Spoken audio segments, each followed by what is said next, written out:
Hello welcome to Learn Academy India. मैं हूं advocate करण मौर्य। हम लोग देखने वाले अपना आरबीआई एक्ट का थर्ड पार्ट है ये। इससे पहले दो पार्ट निपटा चुके हैं, ये थर्ड पार्ट है और इसमें हम लोग देखेंगे लास्ट पार्ट है तो फाइनल के जो क्वेश्चन है वो देखेंगे जो हमारे एग्जाम में पूछे जा सकते हैं। ठीक है, आप अगर आईबीपीएस एसओ की तैयारी कर रहे हो या फिर कोई और एग्जाम जिसमें आरबीआई एक्ट पूछ लिया जाता है तो उसके लिए इम्पोर्टेंट रहने वाली है ये सीरीज। ठीक है, तो पहला क्वेश्चन देखते हैं। Under section 42(1) every scheduled bank must maintain an average daily balance with the RBI expressed as a percentage of its। धारा 42(1) के अनुसार हर अनुसूचित बैंक को आरबीआई के पास औसत दैनिक शेष किसके प्रतिशत के रूप में रखना होगा। ठीक है, तो fixed asset, demand and time liabilities, net profit या फिर शेयर कैपिटल। इसका आंसर 5 सेकंड में बताइए आप लोग क्या है।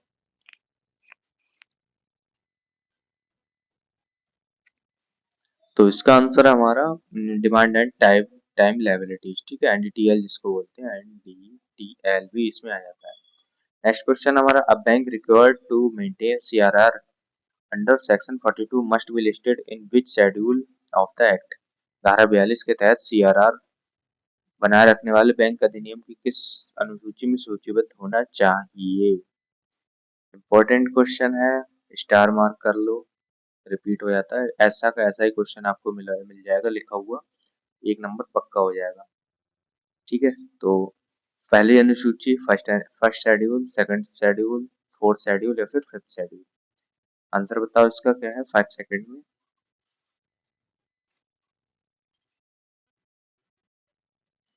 तो इसका आंसर हमारा सेकंड शेड्यूल में होनी चाहिए वो बैंक। सीआरआर का मतलब होता है cash reserve ratio, cash reserve ratio. ठीक है, और ये होना चाहिए कैसे चाहिए, एज अ कैश होना चाहिए।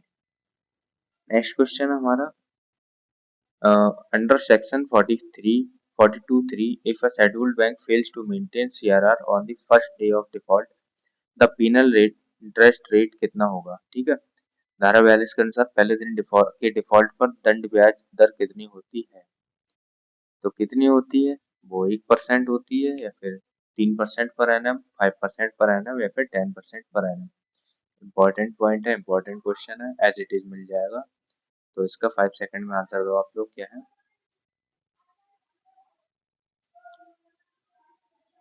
हाँ, तो इसका आंसर हमारा 3% पर एनम होनी चाहिए। ठीक है, नेक्स्ट क्वेश्चन हमारा under section 42(2)(3), if the default in maintaining CRR continues beyond the first day, the penal interest rate increases. धारा 42(3) के अनुसार यदि डिफॉल्ट पहले दिन के बाद भी जारी रहे तो दंड ब्याज दर कितनी हो जाती है।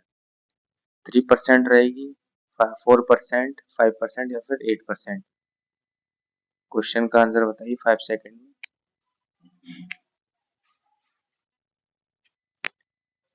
तो इसका आंसर हमारा 5% हो जाएगी।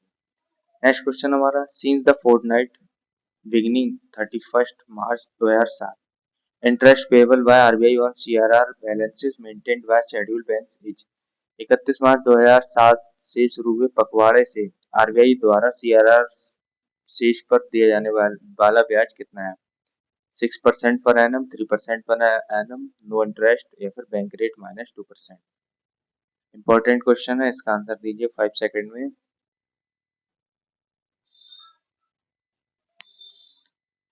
तो ठीक है, देखते हैं इसका आंसर क्या है हमारा। तो कोई भी इंटरेस्ट इस पर नहीं होता है, मिलता है सीआरआर पे। ठीक है, उनको रिजर्व रखना पड़ेगा, नहीं रखते हैं तो भी फिर उन पर पेनल्टी होगी और शेड्यूल बैंक से उनको हटा दिया जाएगा, जो सेकंड शेड्यूल है वहां से। नेक्स्ट क्वेश्चन है, under chapter 3A section 45A to 45F, the bank is empowered to collect and furnish to banking company. अध्याय 3A 3(1) धारा 45A से 45F के अनुसार बैंक बैंकिंग कंपनियों को एक क्या एकत्र करके प्रदान करने के लिए सशक्त है। Credit information, tax record, voter list या फिर लैंड रिकॉर्ड। इसका आंसर आप लोग मेरे को कमेंट में देंगे। ठीक है, कमेंट में आंसर देना है, सबका चेक करूंगा मैं आंसर। और नेक्स्ट क्वेश्चन देखते हैं हम लोग क्या है हमारा। तो नेक्स्ट क्वेश्चन हमारा, under section 45C the bank में direct a banking company to submit statements relating to. धारा 45C के अनुसार बैंक किसी बैंकिंग कंपनी को किस धारा में विवरण प्रस्तुत करने का निर्देश दे सकता है? क्रेडिट इंफॉर्मेशन का, एम्प्लॉय सैलरीज का, मार्केटिंग एक्सपेंसेस का, या फिर CSR स्पेंडिंग का।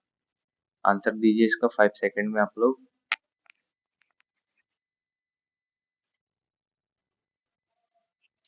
तो इसका आंसर देखते हैं हम क्या है। क्रेडिट इंफॉर्मेशन देगा, ठीक है।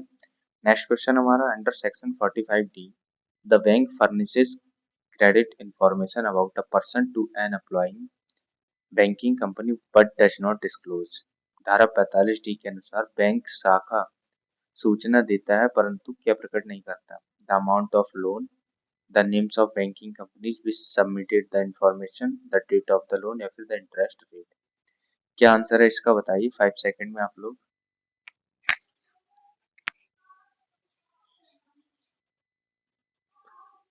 तो चलिए देखते हैं इसका आंसर क्या है। इसका answer name of the banking company which submitted the loan, submitted the information.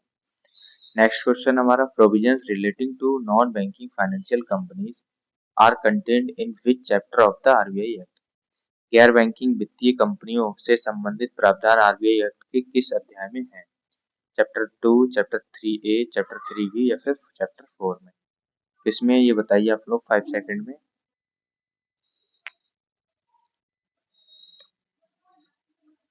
तो चलिए देखते हैं इसका क्या आंसर है। इसका answer chapter 3B। Next question हमारा under section 45IA, an NBFC can not commence or carry on its business without obtaining. धारा 45IA के अनुसार कोई एनबीएफसी व्यवसाय शुरू करने से पहले क्या प्राप्त करना अनिवार्य है? Certificate of registration from RBI, approval from SEBI, licence from ministry of finance, या फिर अप्रूवल फ्रॉम स्टेट गवर्नमेंट। क्या जरूरी है ये आप लोग बताएंगे मेरे को 5 सेकंड में, और कमेंट में आंसर दीजिएगा। नेक्स्ट क्वेश्चन, सॉरी, इसका आंसर हम देखने वाले हैं। तो इसका क्या है? Certificate of registration from RBI, ठीक है। नेक्स्ट क्वेश्चन हमारा under section 45IA, the statutory minimum net owned fund required for NBFC registration as. धारा 45IA के अनुसार एनबीएफसी पंजीकरण हेतु न्यूनतम निवल स्वामित्व निधि कितनी होनी चाहिए? 25 लाख, 1 करोड़, 2 करोड़, या फिर 10 करोड़? इंपॉर्टेंट क्वेश्चन है, एग्जाम में आ जाता है, 1 नंबर दिला के ही जाएगा, तो इसको जरूर याद रखना। और 5 सेकंड में इसका आंसर दो मेरे को आप लोग।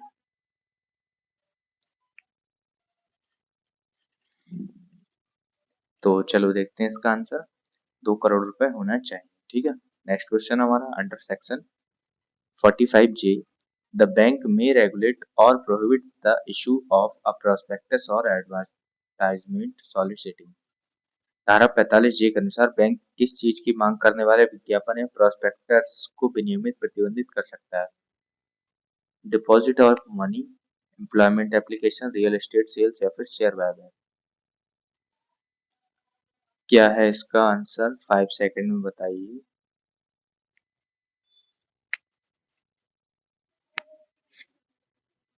तो देखते हैं इसका आंसर क्या है हमारा।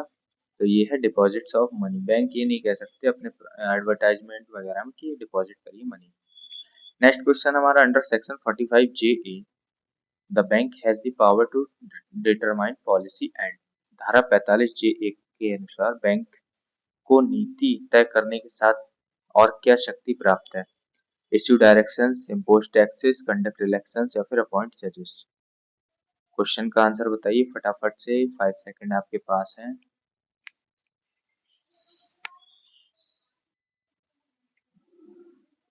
तो चलो देखते हैं इसका आंसर क्या है। इसका आंसर है इश्यू डायरेक्शंस। नेक्स्ट क्वेश्चन हमारा under section 45K, the bank has power to collect information from non banking institutions relating to.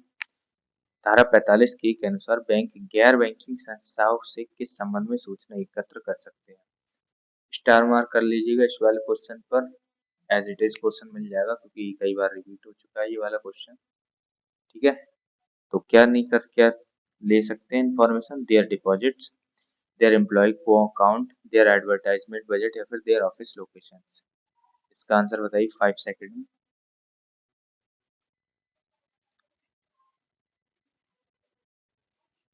तो ठीक है, इसका आंसर देखते हैं क्या है। डिपॉजिट्स, जो उनके डिपॉजिट्स हैं वो नहीं, वो देख सकते हैं, उनकी पहचान कर सकते हैं। नेक्स्ट क्वेश्चन हमारा under section 45 ZA, the inflation target determined by the central government in consultation with RBI is reviewed once every. तो धारा 45 ZA के अनुसार मुद्रास्फीति लक्ष्य की समीक्षा कितने वर्षों में एक बार होती है? तो 2 ईयर्स में होती है, या फिर 3 ईयर्स में होती है, 4 ईयर्स में, या सॉरी 5 ईयर्स में, या फिर 10 ईयर्स में। इसका आंसर आप लोग मेरे को कमेंट में देंगे, ठीक है। तो कमेंट में आप लोग के आंसर चेक करूंगा मैं, कौन कौन दे रहा है आंसर, कौन कौन वीडियो देख रहा है। नेक्स्ट क्वेश्चन हमारा under section 45 ZB, the monetary policy MPC of the bank consist of how many members. धारा 45 ZB के अनुसार मौद्रिक नीति समिति MPC में कुल कितने सदस्य होते हैं? 4, 5, 6 या फिर 8? इसका आंसर बताइए। और ये PYQ है तो ये कई बार रिपीट हो चुका है, एज इट इज पूछ लेता है, तो इसको जरूर याद रखिएगा, ठीक है। 5 सेकंड में इसका आंसर दीजिए।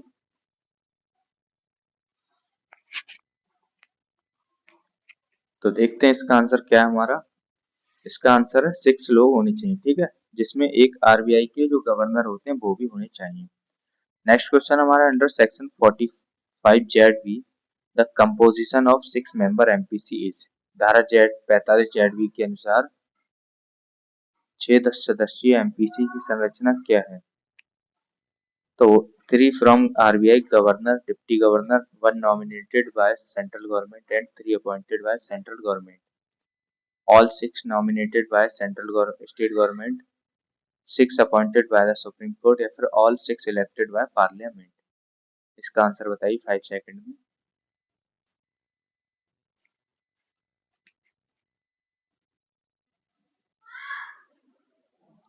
तो ठीक है, इसका आंसर देखते हैं। इसका आंसर 3 लोग RBI से होंगे, गवर्नर, डिप्टी गवर्नर, और एक नॉमिनेटेड होते हैं सेंट्रल गवर्नमेंट से, सेंट्रल बोर्ड से। 3 अपॉइंट होते हैं सेंट्रल गवर्नमेंट के द्वारा, ठीक है, अलग से। तो ये हो गए, कितने हो गए? पूरे 6 लोग हो गए। नेक्स्ट क्वेश्चन हमारा under section 45 ZD, a member of the MPC appointed by the central government holds office for a term of 4 years and is। धारा 45 ZD के अनुसार केंद्र सरकार द्वारा नियुक्त MPC का सदस्य का कार्यकाल 4 वर्ष का होता है, और वह तो एलिजिबल होता है क्या रीअपॉइंटमेंट के लिए? Not eligible for reappointment, automatically reappointed, या फिर appointed for life. Important question है, PYQ आ जाता है, क्योंकि PYQ कई रिपीट होने के चांसेस ज्यादा होते हैं इसके, तो इसको याद रखिएगा, ठीक है। इसका आंसर हमारा नॉट एलिजिबल फॉर रीअपॉइंटमेंट। अब नेक्स्ट क्वेश्चन है हमारा under section 45 ZI, the bank shall organise at least how many MPC meetings in a year. ठीक है, धारा 45 ZI के अनुसार बैंक साल में कम से कम कितनी MPC बैठकें आयोजित करेगा? 2, 4, 6 या फिर 8? इम्पोर्टेंट पॉइंट है, PYQ है, आ जाता है ये एग्जाम्स में, एक नंबर दिला के ही जाएगा अगर इसको याद रखोगे। 5 सेकंड देता हूँ, आंसर दीजिए इसका।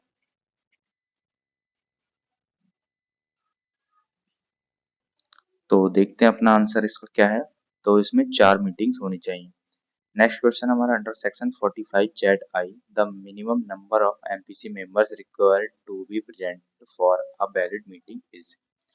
धारा 45 ZI के अनुसार वैध बैठक के लिए कितने न्यूनतम मेंबर्स की जरूरत होगी? 2, 4, 2, 3 या 4, या फिर पूरे के पूरे 6? बताइए इसका आंसर, और ये आप कमेंट में बताएंगे इसका आंसर क्या होगा, ठीक है। क्वेश्चन 20 का नेक्स्ट क्वेश्चन देखेंगे हम लोग। तो नेक्स्ट क्वेश्चन हमारा under section 45 ZL, the bank is required to publish. धारा 45 ZL के अनुसार बैंक क्या प्रकाशित करने के लिए बाध्य है? Proceedings of MPC meetings, employee की सैलरीज, शेयर होल्डर लिस्ट, या फिर ब्रांच एड्रेस? क्या चीज करने के लिए पब्लिश रिक्वायर्ड है बैंक को? बैंक क्या चीज पब्लिश करेगी? तो ये 5 सेकंड में आंसर दीजिए।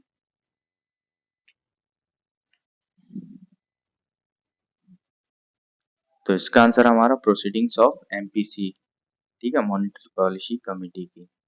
नेक्स्ट क्वेश्चन हमारा under section 46, the central government contributes to the reserve fund of the bank by transferring rupee securities of value। धारा 46 के अनुसार केंद्र सरकार आरक्षित निधि में कितने मूल्य की रुपया प्रतिभूतियां हस्तांतरित करती है? 1 crore only, 1 crore rupees, 5 crore rupees, 10 crore या फिर 50 करोड़? बताइए इसका आंसर 5 सेकंड में।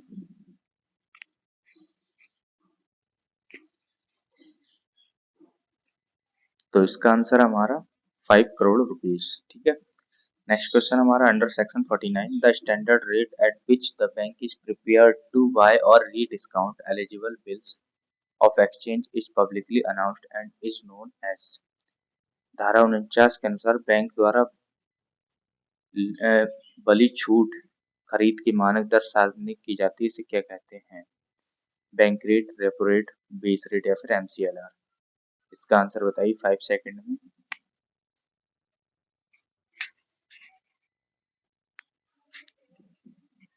तो हम इसे बोलेंगे अपना बैंक रेट बोलेंगे। ठीक है।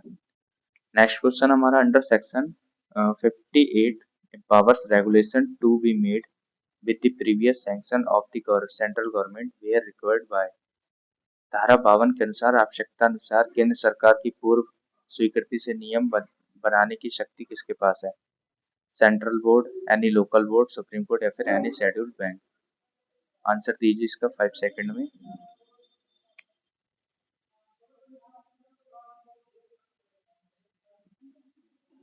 तो देखते हैं इसका आंसर क्या है। इसका आंसर है सेंट्रल बोर्ड के पास पावर होती है। ठीक है। नेक्स्ट क्वेश्चन हमारा लास्ट क्वेश्चन है, बल्कि ये chapter 3C section 45S of the RBI Act restricts unincorporated bodies from doing what without RBI's permission। RBI act के अध्याय 3C धारा 45S के अनुसार असंगठित निकाय अनइनकॉर्पोरेटेड बॉडीज जो होती हैं आरबीआई की अनुमति के बिना क्या नहीं कर सकती? Accepting deposits from the public, opening a bank account, filing income tax return या फिर हायरिंग एम्प्लॉइज? 5 सेकंड देता हूँ, आंसर दीजिए इसका।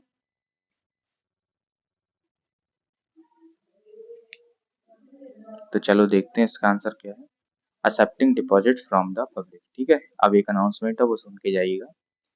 कंप्लीट लॉ प्रिपरेशन का बंडल बना रखा है आप लोगों के लिए। अगर आप एआईबी, जुडिशरी या फिर आईयूपीएस ऐसे को तैयार कर रहे हैं तो नोट्स मिलेंगे आपको सब्जेक्ट वाइज हिंदी इंग्लिश में। एमसीक्यू सब्जेक्ट वाइज मिलेंगे हिंदी इंग्लिश दोनों में। 20 मॉक टेस्ट आईबीपीएस एसओ के लिए, 20 जुडिशरी के लिए। जस्ट आपको 399 का पेमेंट करना है इस क्यूआर पर या फिर इस नंबर पर, और इसी पर आपको मेरे को व्हाट्सएप कर देना है स्क्रीनशॉट।